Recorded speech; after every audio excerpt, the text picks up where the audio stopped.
Can you tell me about the relationship you have with your body and how you feel about it being photographed? I have a pretty good relationship with my body now, but it kind of took me a while. And actually, I think one of the things that helped me develop that relationship with my body is the fact that I've always been a very sexual person. I don't know. I feel like it maybe made me confront my body a little bit earlier than other people had to, because I've been on this journey that I've been on since I was very young. Um, I've been taking photos of myself since I was pretty young, like maybe like 15. It's not exactly legal, but they weren't going anywhere, so whatever. And taking photos of myself is one of the things that helped me understand my body and appreciate my body and understand what it looked like, actually. Because I think we've got such a weird perception of the way that we look. And actually, I think a lot of that has to do with perspective. I was thinking about this the other day, and you always look at yourself downwards. You always look down at your body, which is firstly ridiculously unflattering and secondly not how anybody else ever looks at you. And I think that really warps the way that we see ourselves. But also, because I'm a photographer, I understand that, okay, you take a photo and it looks bad, that's fine, take another photo. See what it looks like when you do this, keep going. And in that process, you kind of see all sides of yourself, and it helps you understand that the bad angles are, yeah, that's true, that's how you look, but the good angles are just as much true. That's just as much how you look. All of those things are true, and you can do whatever you want with that image once you understand it and once you can create and control it. This lockdown experience is about, really questioning things and, like what is making, like, what does your making even mean in this time? Like, what are the kind of topics that are valid and interesting and worthwhile to be pursuing is also something that Yeah. that I'm grappling with. And it is one of the reasons that I've handed it over to other people in a way, because I think that, it can't just be about me. It's Yeah. about, it is in some ways a shared experience, which is also extremely personal at the same time. My relationship with my body this year has been a beautiful one because I just did my top surgery, which means a lot to me. Unlike other years where I was stuck in the body that I hated, which I had breast and identified as a woman. But now this year, after doing my top surgery, I started being myself. I started falling in love with my body. I started gaining more confidence to be in front of the camera. I hated being in front of the camera. That's why I'm always behind the camera as a photographer. It's been a beautiful time to photograph myself and to really express how I feel with my new body. Like, I'm happy with it. Yeah. Leading up to all of this, I've always been a big girl.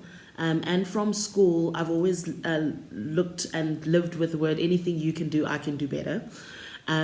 So this gave me an opportunity because I love who I am. I love myself, the size that I am. I've got no problem with the way I project myself, the way I dress, the way my body makes me feel. And then I had a car accident when I was 17, which left me with a horrible scar, which I was so scared to show. I stopped wearing bikinis. I started hiding who I was. Yes, in life, you'll go through things and you'll have certain scars, but it's okay to show your scars. It just shows that you're human. Initially, my HIV status was, I was diagnosed in 2004.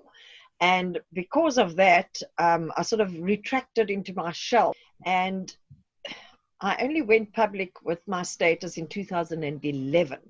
And when I did that, it's almost like all hell broke loose and my life totally changed for the better, I might add. I don't focus on my body as a disaster. I focus on it as this is what is keeping my head going.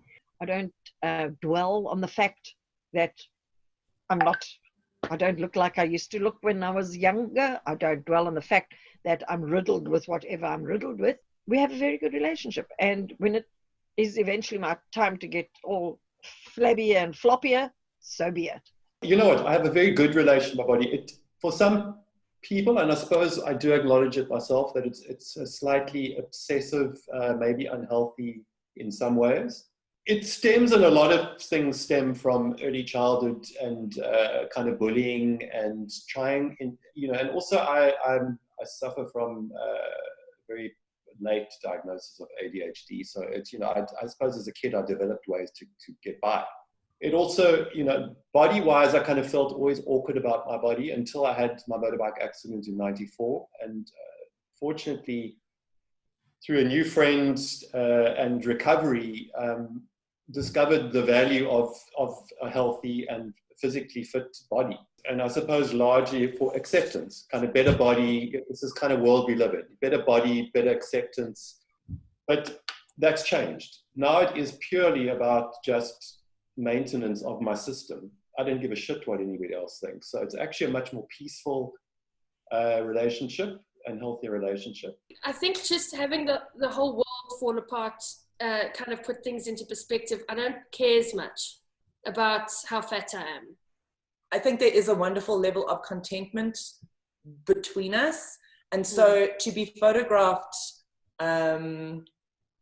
sort of having come to accept how we look, I found quite, I was wary going into it, and the end results were very surprising to me. I was very pleased by the results, actually. Yeah, and like kind of uncelebrated textures, hey? Yes, yes. Like we wouldn't usually take pictures in our bathroom or our bed. Yeah.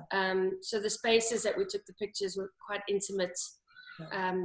And that's, I think it produced lekker images. I can't ever remember any of my friends being obsessed with their bodies, body shape, dieting, anything like that. I can't recall any of them being that way inclined. But with the youth of today, and I'm talking here maybe 30 and under, they are obsessed with their bodies and with social media. But the unfortunate thing there is definitely trying to look over the top good, which I find quite disturbing. But it has given me the courage, for want of a better way of putting it, of saying, oh, well, if they can do it, I'm like 62. Why not? Because there's this kind of, has been this sort of selfie generation, for better or worse. I mean, I'm not going to judge it. I think that there are some good things about it, because I think that, despite the fact that some people feel disconnected and alone and stuff like that behind their phones, I think it has been opportunities for people for a generation to grow up with the lens turned on themselves. I think that not just me, I think a lot of people, their worlds have been about other people and not about themselves, because we've been taught that was a very selfish thing to do, to kind of focus on yourself, to appreciate and love your body. My lockdown experience has definitely had some interesting effects on my emotions and on me physically. The first couple of weeks, I felt like strangely relieved. Suddenly the pressures of everyday life had been forcibly removed, and I could just take a little breath. And I enjoyed that for a few minutes. And then that kind of feeling passed, and I didn't enjoy feeling so isolated. I didn't enjoy that lack of connection with people. I definitely felt a bit trapped and lonely and disconnected. We had taken our freedom to create and express ourselves and connect for granted, for sure. That's one of the reasons that I did the project is, so that you don't feel like you're alone, that you're, you're kind of, that you're sort of in part of something, as opposed to making stuff in a vacuum. Loneliness for me is not seeing and hearing and being engaged with actually environment. So it can be as simple as trees and plants and birds and things. It doesn't have to be or seeing human beings. That isolation or lack of stimulation is loneliness for me. It was such a relief in the midst of all of this to lie with someone, to touch someone, to feel somebody else's skin. It was insane. And I love sex. I'm a very sexual person, I've always thought sex was great, but wow, it was just a whole different thing. And it's not even necessarily the sex, it's just the physical closeness. You know, the heat and energy of another person's body is very nice. It's very important. Yeah, I think it's just made me really realize how important and necessary that is to me as a person, and appreciate it so much more. Yeah, I think that's been my biggest takeaway, is that we need to be touching other people in whatever way. Hugs, whatever, high fives. Because we were in lockdown, most of us spent a lot of our time indoors, in the house. I know that a lot of people don't have gardens. I've got a garden. I'm also a very grounded person, very earthy, Mother Nature type of person. So being outside, you know, I had no shoes on, I was barefoot, I could lie on the grass. I could basically be one with nature, which is where I get a lot of my inspiration, a lot of healing comes from nature. Every single person has been kind of shook, and whatever you haven't dealt with has kind of bubbled to the surface or spilled out. But that's been one of the big blessings about this pandemic and about lockdown, is that we've all been kind of forced to confront that stuff, clean house, not just literally, but emotionally, whatever, you know. I really put in physical work with my body because I felt like I had the time, and I also felt like I had to make the time consciously, because during lockdown you can easily let yourself like just lose time. Also, you know, opening up my OnlyFans account really put a mirror in front of me and my body. It was almost like a mirror, me and everyone else behind me, like we're all staring into this mirror, and I guess thinking what we need to think. The beginning of lockdown, it was kind of terrible because I was so stressed that I just did my surgery, and now there's this lockdown, which means I won't be able to work. But I'm glad that it happened because it forced me to rest and literally understand my body. I mean, I guess the idea of bodies in lockdown and the idea of like engaging with your body at a certain time, something I'm familiar with and something that I do quite a lot. I think also what's happened to me personally over the years is that because I take so many photos of myself, I'm not that comfortable with other people taking photos of me. And it's a bit of a control thing, which I think I need to work on. So it's not, you know, I think for some people the issue might have been like taking photos, like having naked photos of yourself out there. For me, that's not necessarily an issue. It's more kind of handing over my image to someone else. The physical body holds so many of our emotions, and you know, I say that loosely because I think they're all the same thing. But everything is everywhere in the body, you know. So I do think it's so important to interact with ourselves physically. Do I feel vulnerable with some of the pictures that I take? Of course I do. Because I'm not sure what person out there is going to take what they're going to take my photo and do to it. So yes, there is vulnerability. At the end of the day, I'm still human.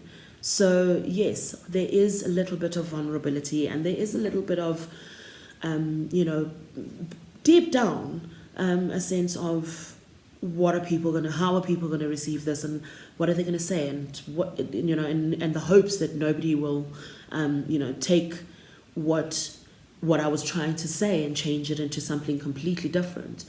I wanted to show off my body. I wanted to show off me. I wanted to celebrate me. You know, I've been confident shooting, should I say nudes or showing off my body, but I haven't been fully happy. You know, on the outside, people will see this happy person, but in the inside, I'm dying because of my chest or because I haven't transitioned my testosterone. But now it's different, and wanted to celebrate that. And due to my age, it's like, it was a little daunting, but then I thought, you know what have I actually got to lose? Who cares? Who really cares? And I am not your slimmest, skinniest person, definitely not. I'd like to say voluptuous. But I'm not going to allow anyone else to brand me. If anyone's going to brand me, it's going to be me that brands me. You know, the body is very much part of who we are. And it's not, you know, it is yes, just a vessel that carries our brain and our souls and our whatever it is, but it's, you know, it's there. And I think body, mind, soul all kind of resonate together rather than being these separate entities, which you kind of hide in or out of or look through but don't acknowledge or whatever it is. I just wanted to be as honest and vulnerable as possible. Because like I said, I don't know if I would have been able to do that with a whole bunch of people around. When I look at the pictures I took, I can see exactly what I was feeling at the time. You know, I see in the photographs a body that is not looked at and admired, or not seen, not touched. That's a body that has struggled, but it's beautiful. It's a body that is lonely, but it's beautiful. I think when people hear that I'm a trans man, they think I'm a woman.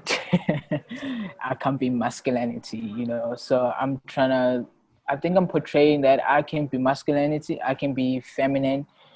A lot of people haven't seen me till last year, and I have changed a lot there.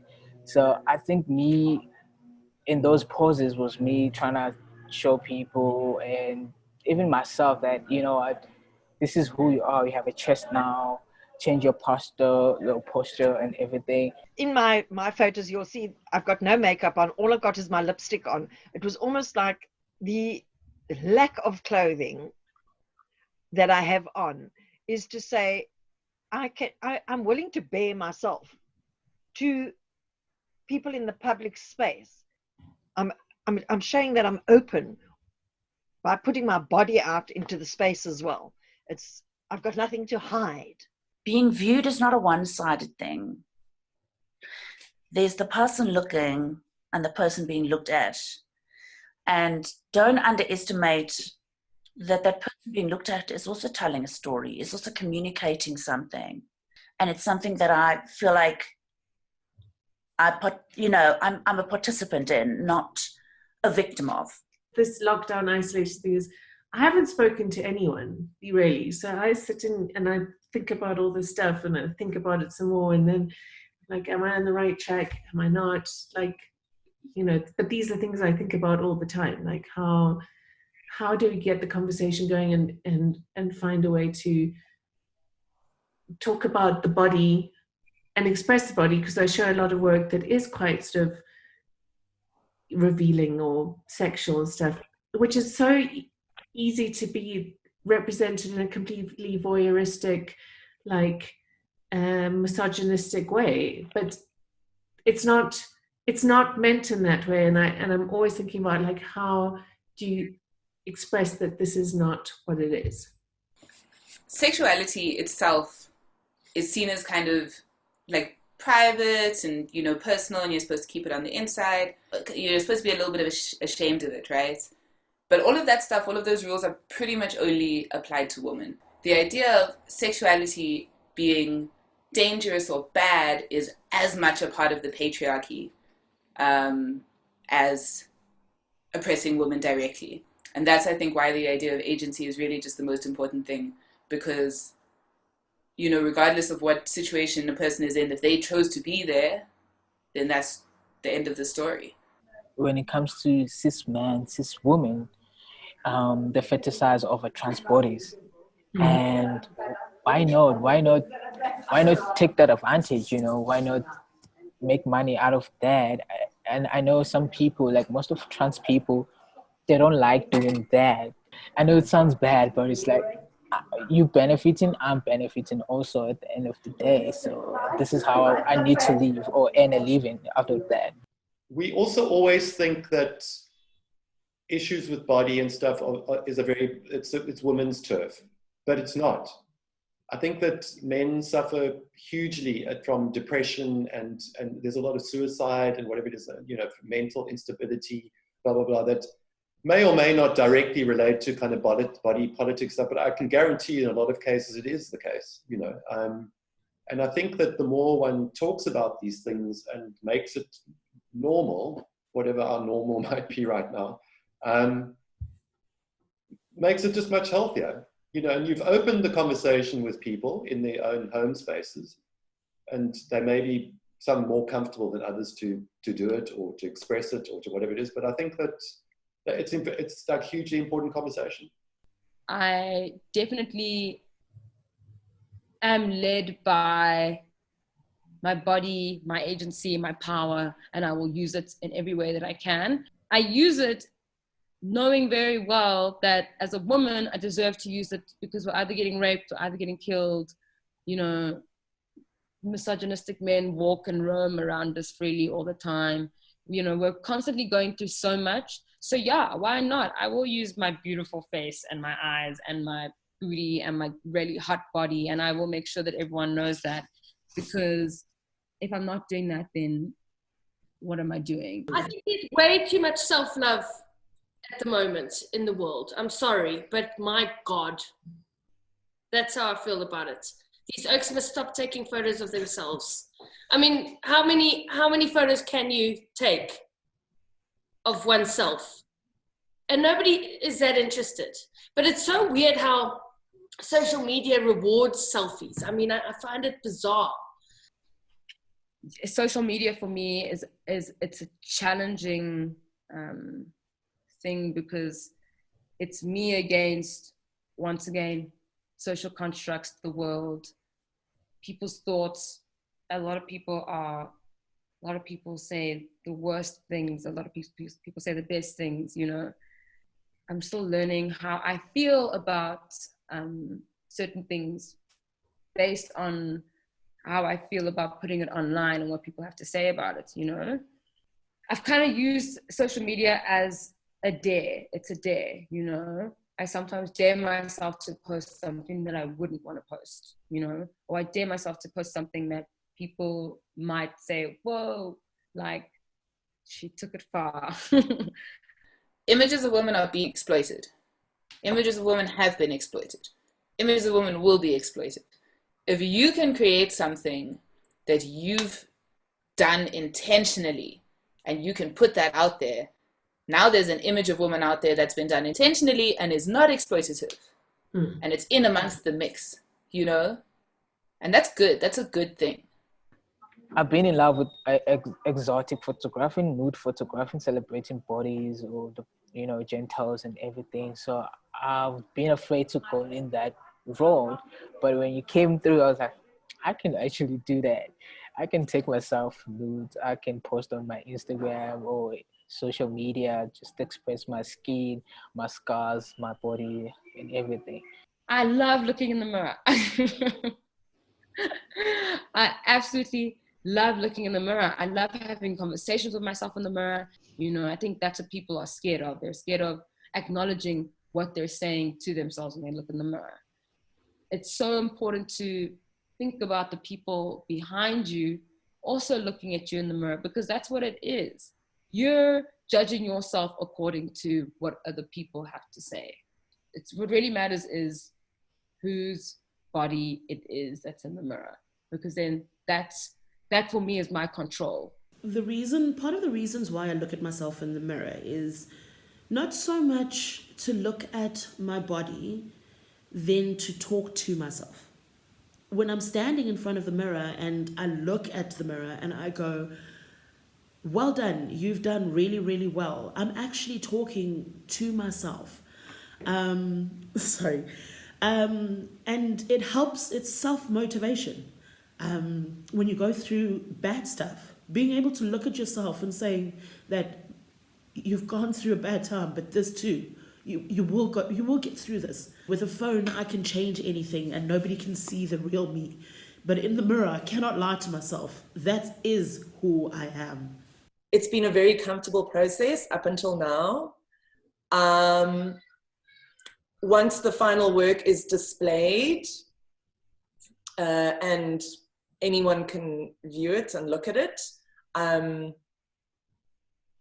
don't know, maybe there'll be a small level of discomfort there. For me, it's like a validation. Me putting my camera on a tripod and shooting myself is a validation to say, okay, cool. You know, you are a man. I know I'm a man, but I need some kind of validation through a picture not from other people, but through a picture, to also see that I have changes. For us trans men, every day we need to celebrate. I need to feel valued. I need to feel validated that, okay, I have chest hair now. My shoulders are wider now. I have a beard. Somewhere it's growing. Something is changing in my body. So for me, it's like a validation to put myself in front of a camera, to in a mirror, yeah, in a mirror. But for me, it's more like a validation. And it is about kind of, I suppose, feeling immortal. You know, I don't know, being captured in the moment and caught for time. You know, that work will be passed on, whatever. So I mean, there is that kind of narcissistic kind of side. I mean, I'm only human. There's a bit of ego, but so yeah. And I mean, as I said, I mean, how fantastic for it to be in sequence. I mean. Why not? You know, an image that's kind of this, one of these throwaway images that kind of feel intimate and like part of our private life into sequence is, I mean, it feels like special and very cool. Yeah, like crystallizes a moment. I did go down a rabbit hole. I went down a mini depression. And having you saying, let's do this project, I was like, there is light. I see it. I want to say with my body that I'm strong. I am resilient. I am vulnerable. I am beautiful. And that I want love, just like everybody else.